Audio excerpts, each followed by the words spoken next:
I'm Riley. And I'm Todd, and welcome to this week's episode of Barber Cuts. We're talking about the Smiths and their album The Queen is Dead from 1986. And this is take two. We're having internet problems. So hopefully this goes decently. Smoother. We'll see. So let's get into it. Riley, what are your least favorites? Okay, one of my least favorites was um some girls are bigger than other girls, or some girls are bigger than others. I can't remember right now. I don't know if this means something deeper than what it is, Yeah, but or which if it's threw just me. Which flat out. let's go ahead and say this. Which throws me for a loop because that's different than the first one you mentioned in our first take.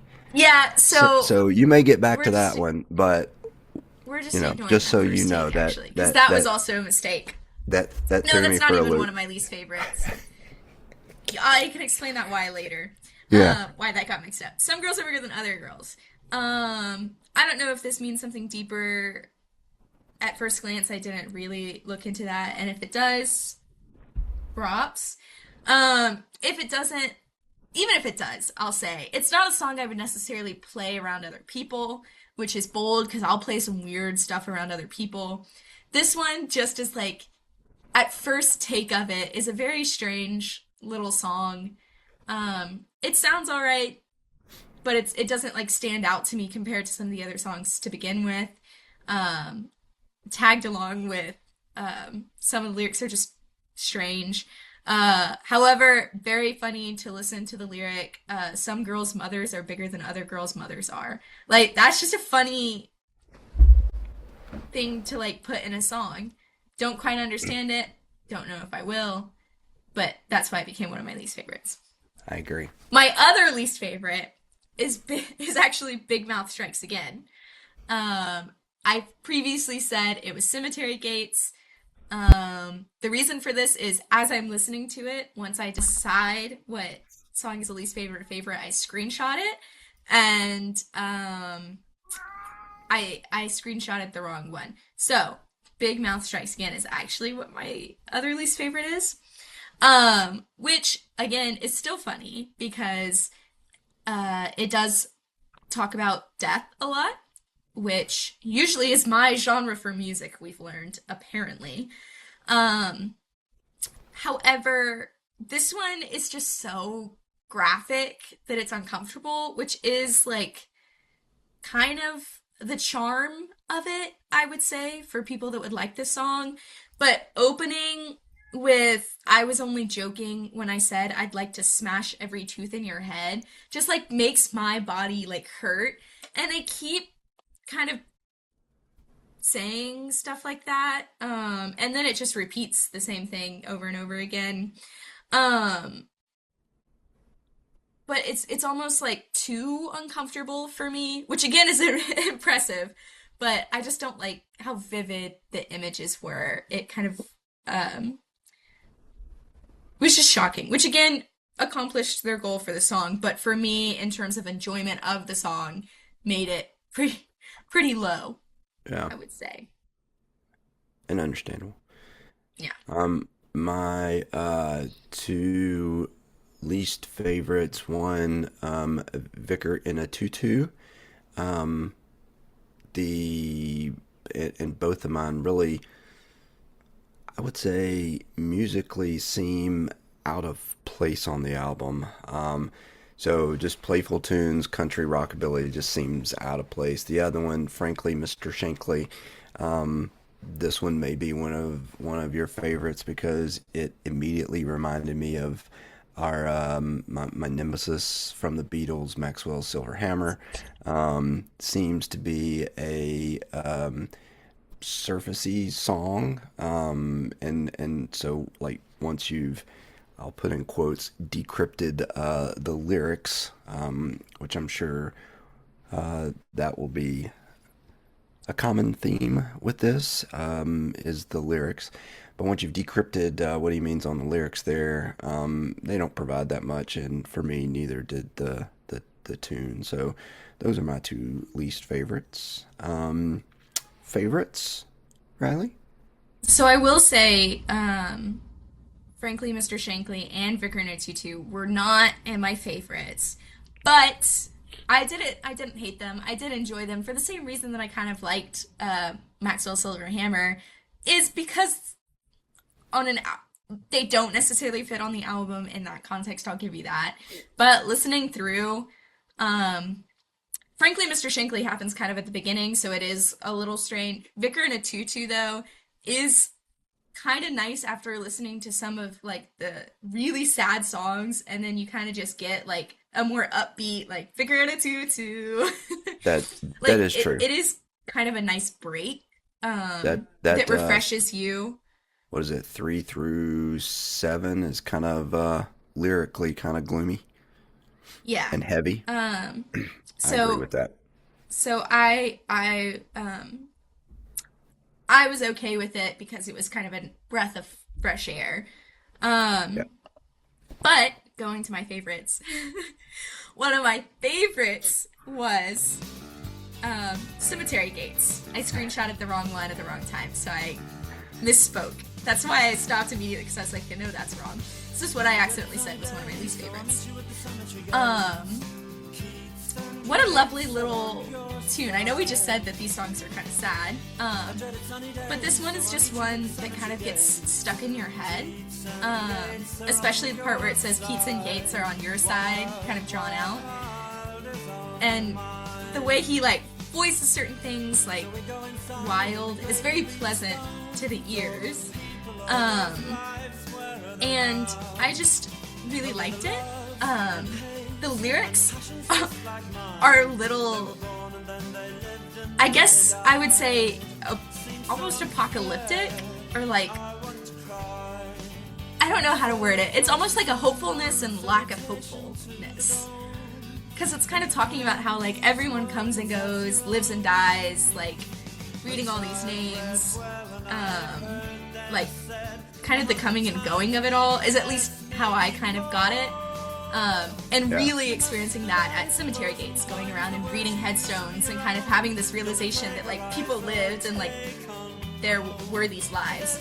But they're dead now, and life just keeps repeating, and there's always a new person, there's always a new thing.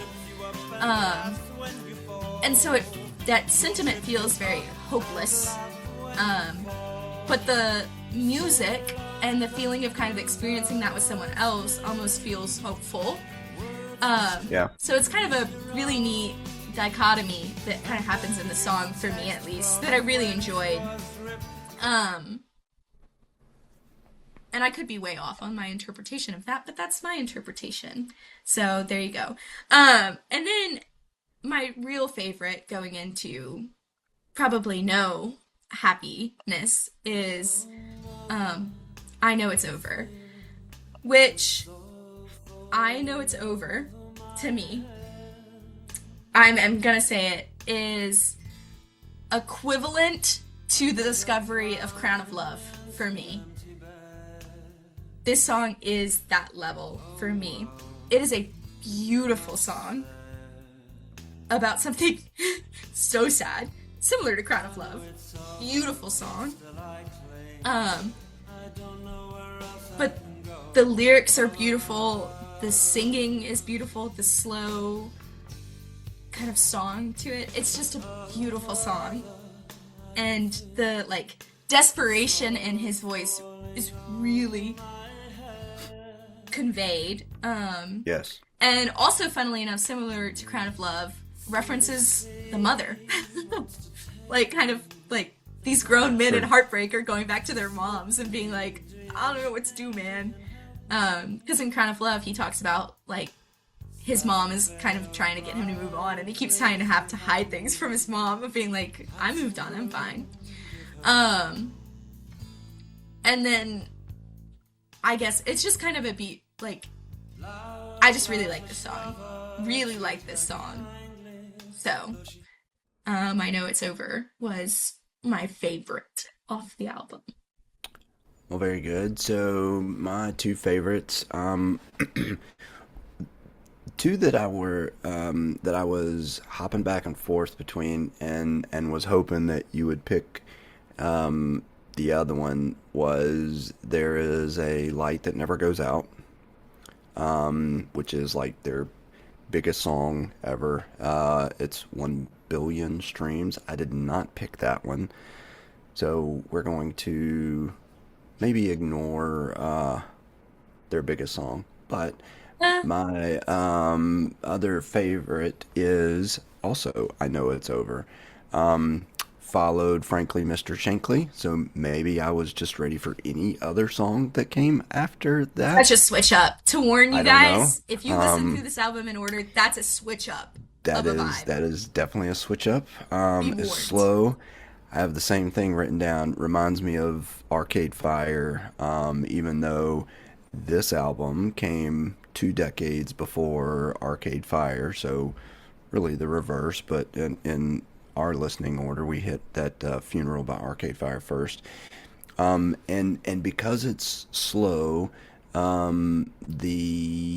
just like you said, the lyrics are what caught me right off guard. And so the first song, you know, "Oh mother, I can feel the soil falling over my head." You can feel the pain in his voice throughout, and this grim outlook with that first line. But there's also this self deprecating humor that popped up in places. And so I'm gonna skip through and play a couple of them where it says, "If you're so funny, then why are you on your own tonight? And if you're so clever, then why are you on your own tonight? If you're so very entertaining." And so it's one of those things where it's, to me, it almost gives this vibe of this person that is thinking way more highly of themselves than they really are, but yet in the same sense they're suffering from massive bouts of loneliness, and just suffocating because you get that, "Oh mother, I can feel the soil falling over my head," and then I'm going to fast forward to the very end where it's built through the entire song, and so now you hear this just sadness, and him, the antagonist of the song, basically crying out to his mom saying, like, "I'm being buried alive by whatever it is. I'm being buried alive." So that was one of them, and that repeats a few times throughout the That song. voice crack is so good. Yeah, it's his voice, again, much like The Cure, and Robert Smith and Arcade Fire. Yeah, you can feel the emotion through these lyrics, and you can still hear it going in the background. Just the turn it up a little, the wailing,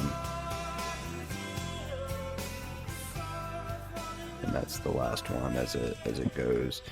But such a good song. And my other favorite one, again, it's an upbeat song, and I like the acoustic at the very beginning, and it really, the acoustic guitar at the very beginning. I'm saying all this before I start playing it so that you can hear it, because it hits into lyrics pretty quickly.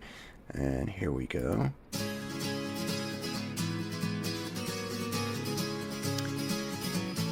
And so, there we go. This is Big Mouth Strikes Again, which is one of Riley's least favorites because It like, she can't, oh, she can't appreciate good music. Um, but maybe it's because I don't look at the lyrics like she does, and so I missed what it was.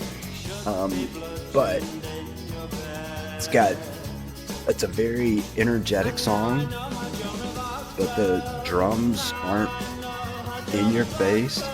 It's got that little elevated voice in the background The that is, helium voice. yeah, that's him just pitched up, which is kind of funny. And right here, got a little guitar solo in there, um, and then it's you know I went back later after the song grabbed me and looked at the lyrics and saw, oh, this is kind of heavy.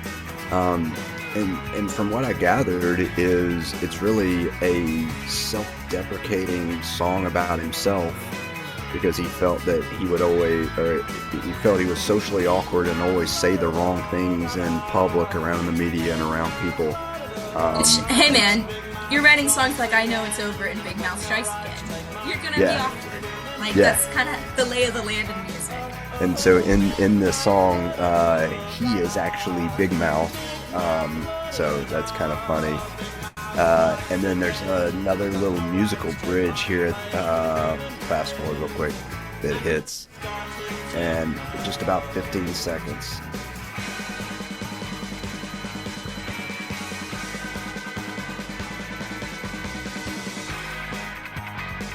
Which is just a big shift and in the middle of the song there, and then it picks back up into the song like that little thing never happened. So those are my two favorites. I Know It's Over, and this one, Big Mouth Strikes Again. Yeah, I So think Big Mouth Strikes Again is a great example for the two of us that one of us listens to lyrics and one of us yeah, listens to music. Because yeah, musically, it is a great song. yeah. Um, And like I said, Lyrically, I it's went back just, and looked at it yeah, after the fact, but it's the music that hooks me in first, yeah, and then I'll go look at the lyrics. And sometimes it's like the lyrics do ruin it for me, but a yeah. lot of times they don't. This I is always, one of I those did kind cases. of interpret it as um, the kind of like if you read it almost as a story or listen to it almost as a story, going from few songs before being I Know It's Over and kind of the concept of being still so in love with someone but knowing that it's over. Almost like in between, he said a bunch of things that he didn't mean, like the "you deserve to die," essentially, is Yeah. what he says Right. at the very beginning. That was like, I was only joking when I said Right. you deserved these horrible things. Right. But the song almost felt like a, oh, I said that to hurt you and it worked, and Big Mouth Strikes Again, I've lost Yeah. something. And and and Um, and comparing himself to being to Joan of Arc and her martyrdom. yeah. Um, so, Also saying but that she had a Walkman. well, Was it that's Walkman? figurative, being him, I know, but that's funny. not Imagining her. Joan of But Arc with a still, Walkman. that's a It's just, that's a little humorous yes. in in the heaviness of what's going on around it. Yeah. So it but and there's Yeah, that lots of happens a things lot around in here his songs. in this Yeah. song. Yeah. So all right. So why should people go listen to this album, Riley? Um, I would just say, well, it's sad a lot. If you like lyrics, there's a lot to unpack. Yep. Sometimes it the unpacking leads you to kind of nonsense, which you mentioned earlier, but Yeah. sometimes it leads to a pretty good thing. Yeah. Um, And and lyrically, and his voice, I would say if you like The Cure, yes, that's what I was. you'll pick up on this. You may not like the overall music, because I was playing Yeah, it with for Mama Barbara, and she wasn't as much a fan of this as she is The Cure, and she was explaining it's the music around it that yeah, is different. But if you like the deep lyrics and you like that voice, I mean, it instantly hit The Cure for me. yeah. The lyrics and the voice are very The Cure. I would say if your ideal music was The Cure with slightly more instrument, like slightly more music, I guess would be the word. To me, The Cure just feels very like their music is very It's more ethereal and orchestral and soft, flowing and is the soft. word that I This would use. is, Whereas, yeah, this is way more. So the Smiths come out, and not this particular album because it's late '80s, but the the the Smiths come out of that post punk, yeah, British post punk, and so they've got some of that fast moving, it's not necessarily punk. So don't let yeah, the word which punk throw or, scare you away from it. seriously don't. Um, I saw it described somewhere as so with The Cure being a lot more ethereal. To me, The Cure is a lot more grounded in the pain and kind of suffering that they write about, like the sadness that they write Yeah, about. A word that I loved that they described, someone, I don't remember who or I would credit them, described this Smiths with is almost like their music can at times be like almost frantic, in the way it comes yeah, across. It's that's not good. soft. The pain is a lot more like frantic, like trying to figure it out. Where The Cure almost seems to have it figured out, and that would be like the difference that I Yeah, feel on it. The Smiths feels a lot more reactive, where The Cure feels a lot more coming to terms. Like yeah, those are just the small yeah. differences. And I The way that think, I can describe them. And yeah, I really do think like if we're talking about it in terms of like sad songs, when would you listen to which one during like a breakup, say? Because of the punk influence, I guess we'll say, the Smiths is a lot more like the kind of hurt and anger you feel at the very beginning, where The Cure, like, to me, Pictures of You is not something you would write in the immediate aftermath of someone no, passing or losing no, someone. That's something you write years after you've lost this person. I can see that. Like, Yeah, versus the Smith, I Know It's Over, and Crown of Love is something you write within the week of losing right. someone, to me, Yeah, because yeah, it's so reactive. And I really do appreciate that about a lot of the Smiths songs, is they feel almost frantic in a good way of like feeling things and writing about them. Big Mouth Strikes Again, he noticed a pattern, he wrote about it. Like yep, it feels yeah, so in the moment real. yeah. I agree. The other thing that reason that you may want to go listen to this is if you are an indie rock fan, they are one of the front runners. With some of these genres, it's hard to know, oh, that's the album, that's the band, whatever it is, because they were pulling from so many things at the same time. But they're among the front runners. They're several others, the Smiths, REM, bands like that. So if you like the indie rock scene, go back, listen to this album, but some of the other Smiths album as well, Yeah. because they I were also one of the think, front runners of that movement. yeah, which I love indie rock. I love indie. We've talked about this during the Arcade Fire episode, which we recently replayed.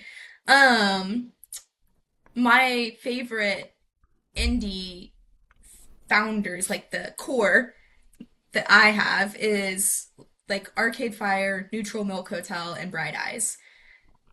Three bands with men with weird voices. And I think all of them kind of reference the Smiths as a direct inspiration.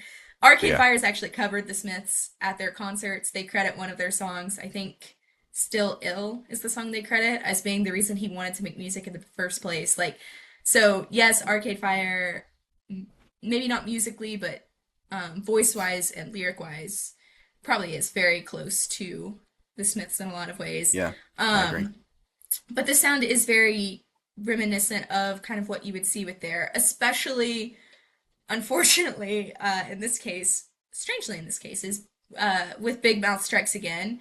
I would say in this instance, it was almost too uncomfortable for me, or it was too uncomfortable for me. But in the airplane above the sea in Neutral Milk Hotel, they really, and with some Bright Eyes, draw on the very uncomfortable imagery to kind of push emotion into their song, which is what makes it not enjoyable for some people and makes it more enjoyable for some. True. So lyrically, I could see it in a lot. Also, if we're talking about big media reasons that someone should listen to the Smiths, if you like or hate 500 Days of Summer, the movie, listen to the Smiths. True. If it's a horror movie or a love movie to you, Yeah. listen to the Smiths because both of them love the Smiths, but in very different ways. Speaking of liking, if you like the Queen and the Monarchy, do not listen to this album. Yeah. Well, if you like the Queen of Monarchy, don't listen to anything post-punk or punk. Like, Oh, punk. Yeah. So, very few songs just after the punk scene commented if on the if Queen if pleasantly. the album name didn't give it away, I just let's be honest about it. You may not like this one, but speaking of that, and we've already talked about it lyrically. This is a wonderful album.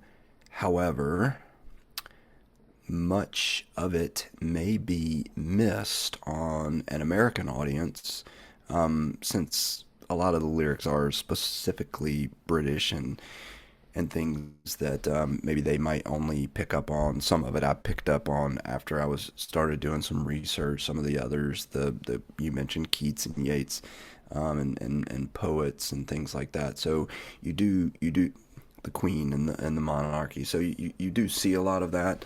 And so if some of the lyrics, if you're not familiar with the British scene of the 80s, a lot of this may be, a lot of the lyrics may be missed on you. But it's,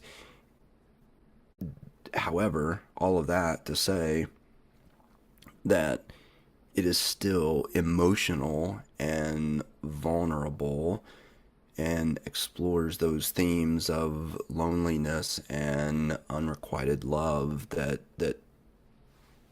everybody knows that. Everybody knows Yeah. those things.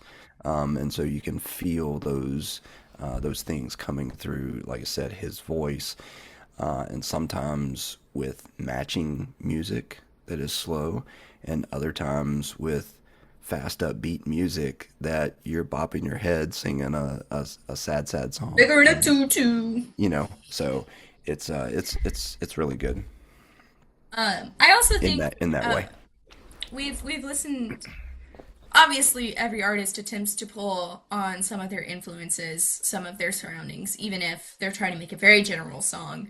But we saw a lot of this with Arctic Monkeys, even lyrically. They reference a lot of things that like really go over even people in England's head unless they lived in like the neighborhood. Like that's just Yeah, kind of how it is true. sometimes. And I was thinking about this recently.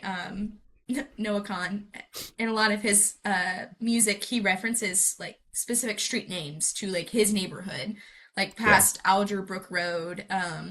There's a reference in the new album to um, like a place where past a truck stuck on Starro, Harvard team run, like all of these things.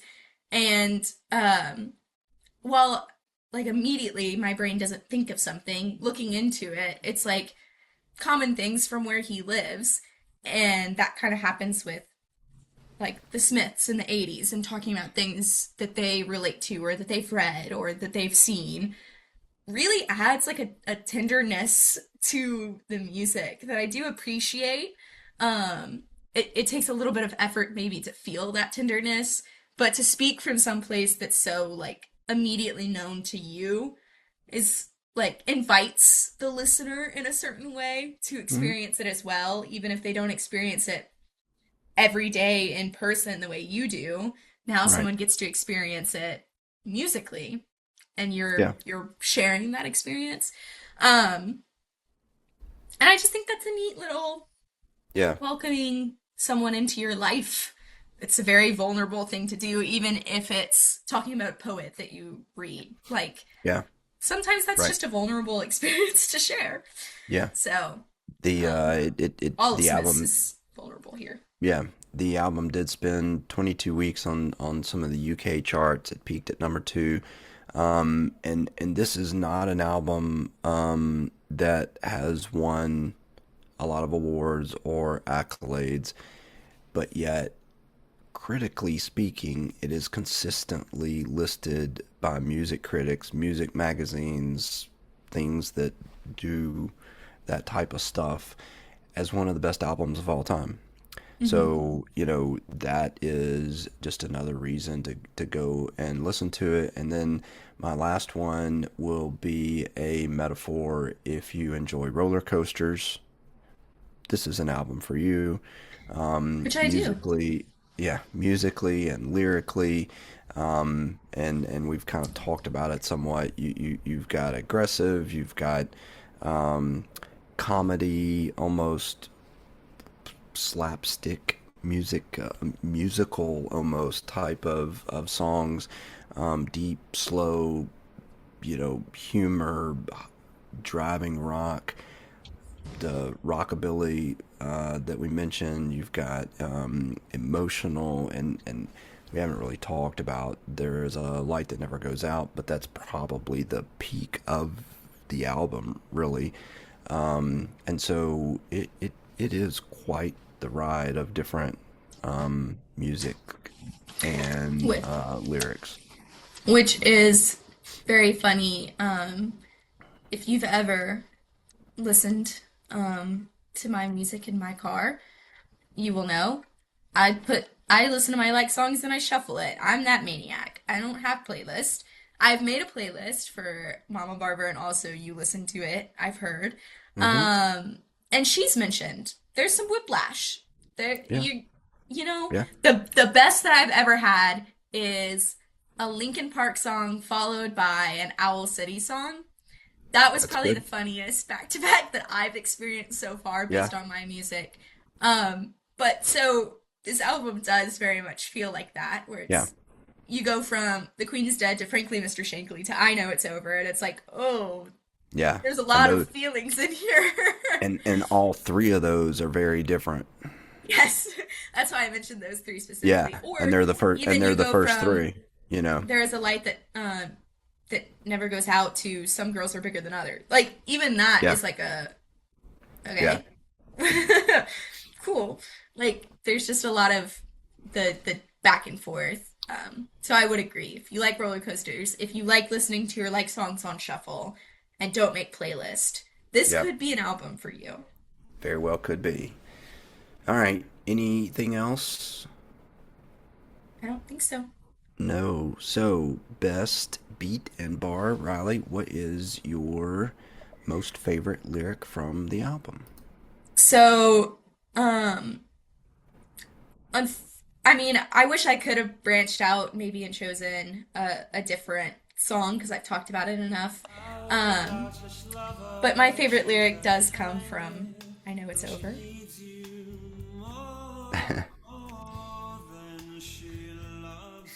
Um,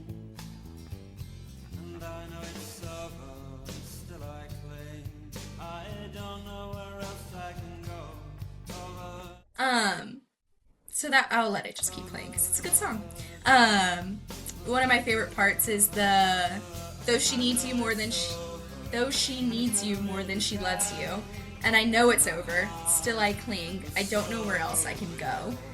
To me, summarizes the song in a lyric. It's kind of this realization.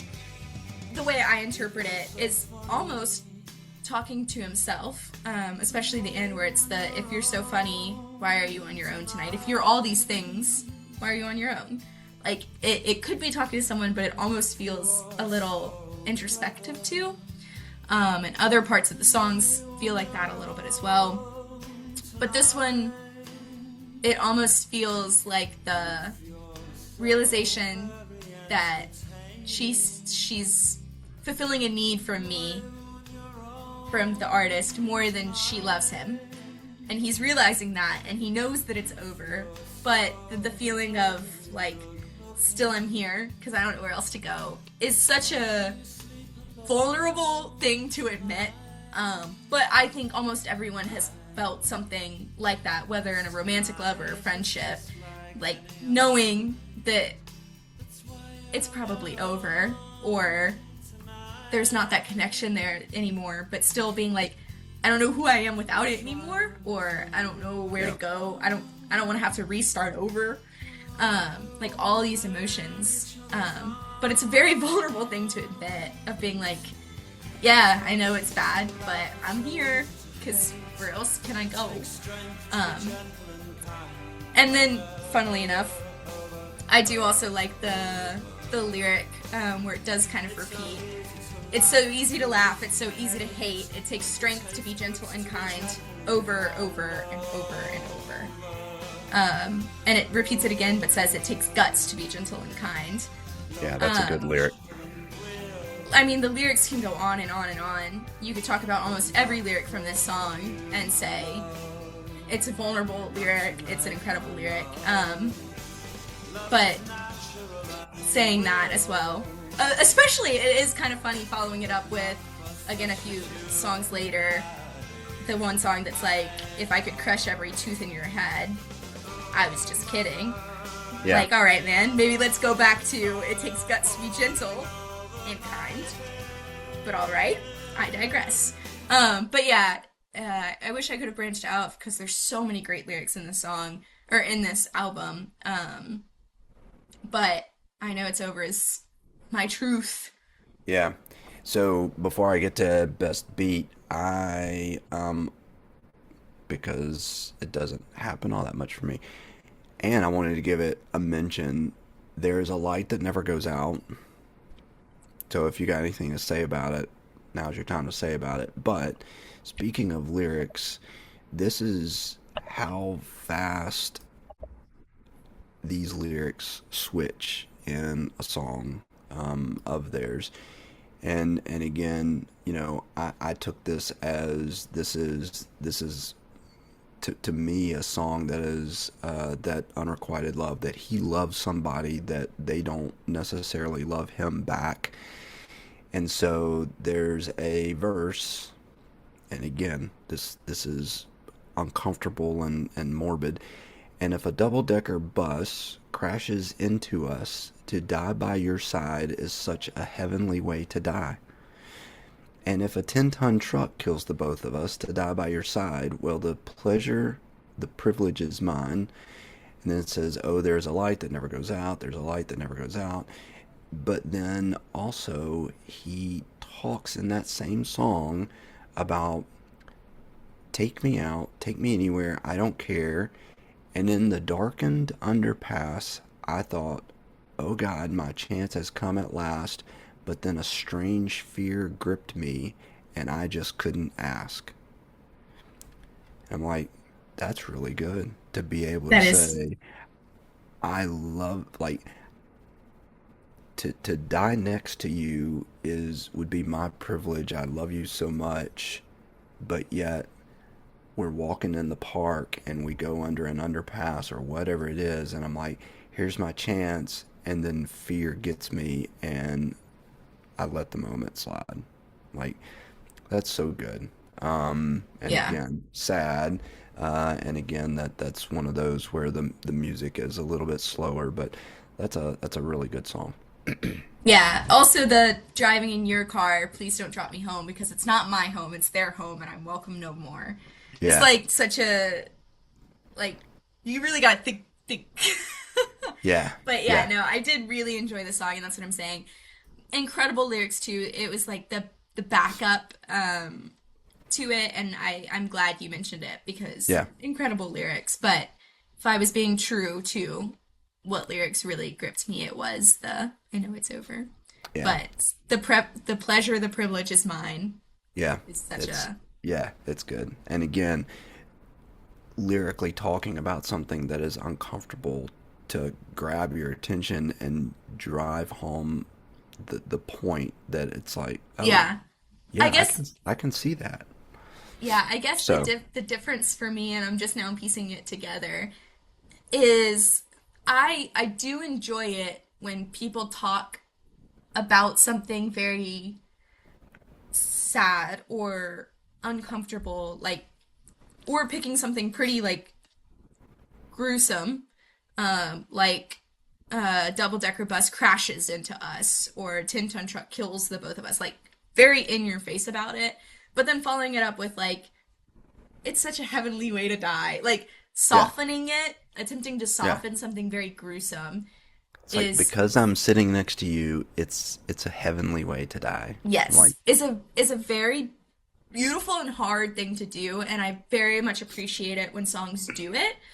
yeah, Um, which is why I just really like it. yeah, But sometimes, like the other one, they don't soften at all, and they just say, "I was just kidding" yeah, when I said that. yeah. It's like, oh, okay. So my best beat is actually the opening 45 seconds of the album. And the song is "The Queen is Dead" after the album, or the album after the song. And so I play it, but it starts with this nostalgic sounding clip from a 1916 song from a play, and then it's interrupted by feedback from the guitar that just stays there. So it's that constant high pitched feedback. And then some aggressive drums kick in, guitar strums for a second or two, and then about 45 seconds, Morrissey starts singing. Um, and the rest of the song is very in stark contrast to the nostalgia, and really a lot of the rest of the album is as well. It's in contrast to the nostalgic feeling that you get from the first opening, maybe 10 seconds. So here's this song.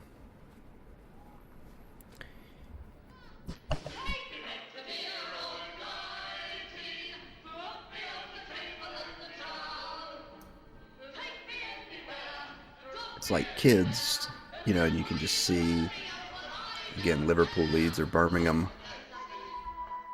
There's the feedback, drums. Notice that feedback is still there.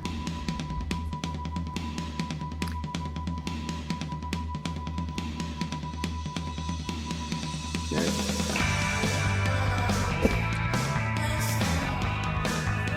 And so now he's about to start singing. So you can see there there's an. Are you making something?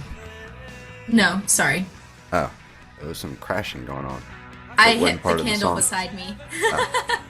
So you can even hear from this that it's not like the feeling that you get from the first bit. But I really like the way that it opened. We've got this old timey in quotes feeling, but yet we're about to rip that out. And that is essentially what they did, whether that be through music, through lyrics, through whatever it is.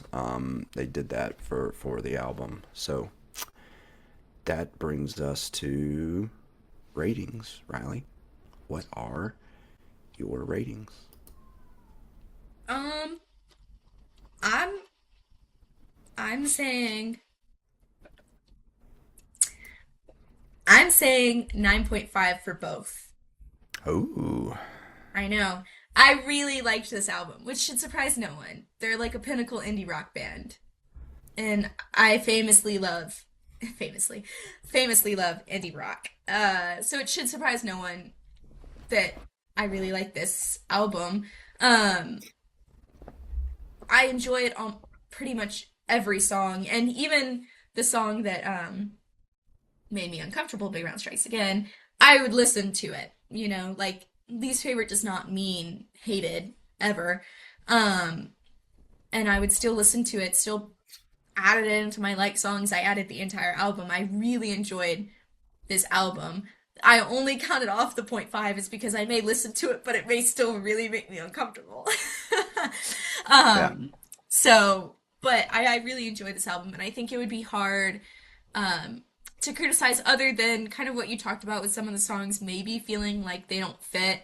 When you have such a strong album, um, even if a song is kind of a nice relief or release away from some of the emotion, there's also some risk that it sounds off or it sounds strange in the midst of Right. everything. Um, but I mean, it's a strong album for me, a strong indie rock album, and therefore I really liked it and enjoyed it.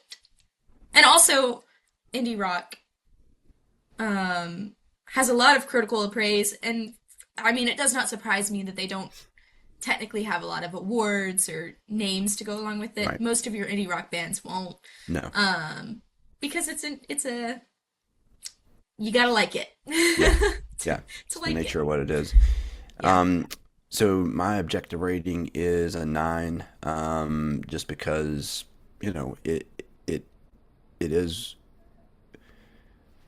what it is. You mentioned a lot of what you like is the indie rock, and so it's one of those things that without the Smiths, that stuff is hard to come by, Hmm. or takes longer to get to. Whatever it is. 'Cause I'm not saying indie rock would have never come along, but all music matures, and so it needs to start when it started to get to the point where it is now. And so, yes, I give it a 9. On a personal rating, you mentioned you added all of these to your like list. I did not add any. It's a 6 for me. I think a lot of it, any time where I think that songs or an album is going to require me to be invested into the lyrics for it to be really good, it's going to fall short for me. Now, Yeah. that's a shortcoming maybe on my part. Okay, I can admit that. But in just listening to it, yes, it is a roller coaster of songs as well, and some of those. But again, it's a little bit softer than what I would normally go to. Again, I didn't hate it, so it wasn't like I got to turn this off right away. But it just wasn't my favorite. So 6 on the personal rate for me. So next brings us to song of the week. Or no, Um, what is your song of the week? why are you laughing at me? Because your end of the is making all kinds of like you're moving stuff around. Oh, I think I'm just fidgeting a lot. Yeah, Sorry, I guys. that's I all right. fidget. We're Um, professionals. so my song of the week is Whatever You Wanna by Annabelle Dinda, a female artist. Big for me. I don't listen to that many, though I should. Um, I'm gonna say first, to me, it just sounds like a very summery song. It was just released June 15th. It's such a good summer song, and I'll play it with that Oh, um, kind of premise. It's just a fun song about just being willing to do whatever the person you like wants to do. Like, um, but just a really good beat, good melody, um, really good voice, and I think I just like the way she plays with the voice, the kind of up and down that they do, or that she does. I just enjoy, and the chorus is good.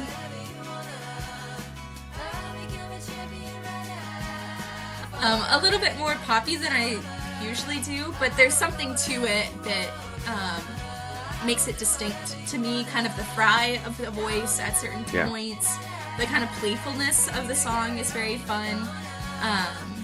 And maybe I liked it a lot because I listened to it while listening to an album like The Smiths. That listening to the song was like, oh, this is a happy Yeah. song. I wouldn't normally peg this one for you. No, but I think it's a sweet little song. That's just like it just kind of feels like being in a having a crush, like doing whatever they want. It like says, I'll become a champion runner, follow like a dog in the summer, like just kind of following this person. And then one of them is talking about debating who would be a better boxer at like 5 a.m. Like the stupid conversations you have with someone in like a young crush. And it's just a fun song. That feeling is very fun, and I think it does a good job capturing that playfulness. Yeah. So yeah, whatever you wanna by Annabelle Tinda. Well, good. Mine is also a summer song, and but specifically this summer. So we are recording a day after the good old US of A has won their round of 32 World Cup game before the game against Belgium. So I hope this lives well. But seeing this song sung by fans, just watching on TV, gives you chills. Sing it. Country road, take me home. I belong. Ooh! Yeah. So go US of A. World Cup. Got the fever. You know, It is truly, John Denver. Officially, the name of the song is "Take Me Home, Country Roads," but everybody calls it Country Roads. John Denver from '71. But I'll say this. You and I can say whatever we want about country music, hate on it as much as we want, not this song. And I would argue, sometimes, I may not agree with the whole song, or, I don't know, whatever your stance is. Proud to be an American is also sometimes a banger of a song. yeah, So, we can hate So- on it, but Country Roads is not one that we can necessarily hate on, I don't think. you know, and it's also great because, like, you know, our head coach is not American. He's Argentinian, and he sounds Argent. There's nothing about him that even, I'll put in quotes because I may get in trouble for it, sounds American. And they asked him about it. He's like, I am 200% Argentinian, but when this song is playing, you can't help but get swelled up. And seeing him sing the Yeah. song, hugging those players, like it is something else. So the also another shout out to a group that we've done, the White Stripes, and the song Seven Nation Army. So in the post game, all the people were singing that chorus, and so again, we talked about it, that if you've never heard Seven Nation Army, you probably have, you just didn't hear any of Yeah. the lyrics, you just heard that iconic beginning of the song. And then the other thing that I like about this one that I found was neat is I'm a Manchester United fan and United family, and they also sing this, and they tweak the lyrics a little bit. Take me home to Old Trafford. So that was kind of neat too. But good old John Denver, Country Roads is my song of the week.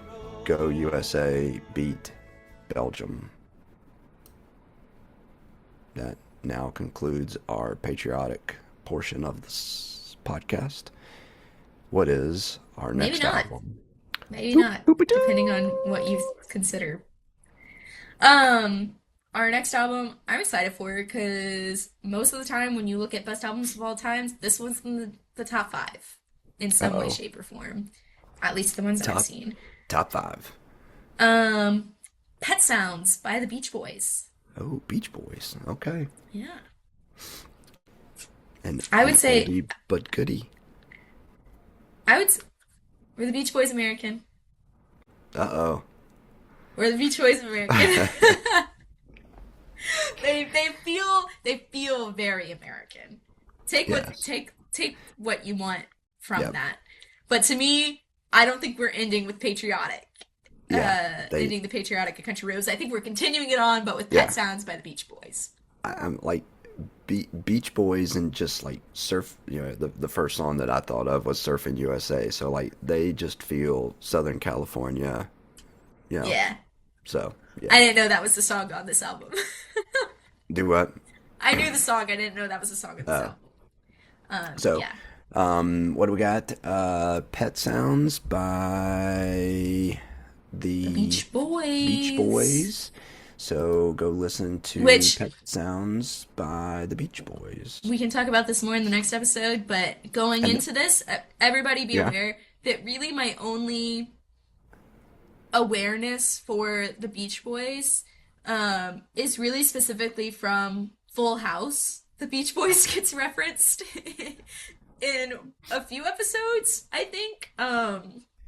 Someone really likes the Beach Boys, or they're joined like a Beach Boy cover band or something along the lines. I'll look into it and see what it is. yeah, But the way I really know the Beach Boys is from reruns of Full House on Nick at Night.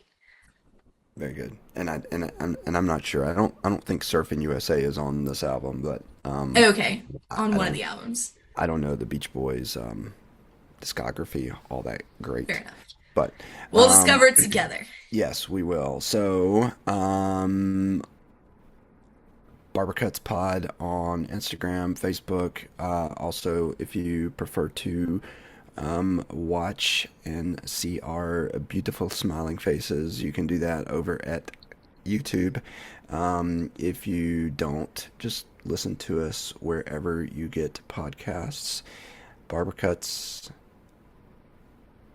Podcast, Barber Cuts, Beats and Bars. I was trying to think of the official name that you may have to search for. The Beats and Bars. But other than that, I got nothing else. I'm Todd. And I'm Riley, and this was another episode of Barber Cuts.